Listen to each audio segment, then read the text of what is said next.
My name is Ethan Walker, and for most of my life, I believed my family's land would always be there waiting for me.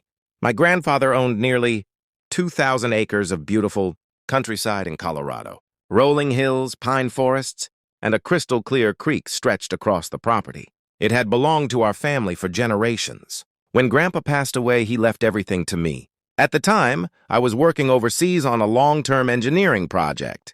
Because of my job, I couldn't visit the property for almost 2 years. I trusted the local caretaker to keep an eye on things until I returned. That trust nearly cost me everything.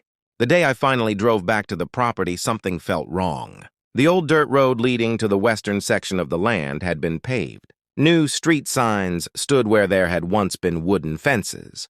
I stopped my truck and stared.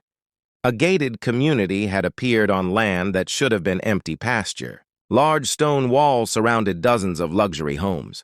Confused, I drove closer. Then I saw it. At the very center of the development stood the largest mansion I had ever seen. A 3-story estate with fountains, private gardens, and a massive swimming pool.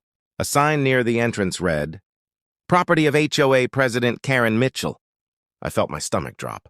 According to the maps I remembered, that mansion sat directly on my family's land.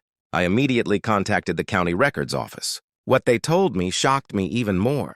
Several years earlier, a local HOA had expanded its subdivision boundaries. Documents had somehow been filed, claiming ownership of nearly 300 acres that actually belonged to my grandfather.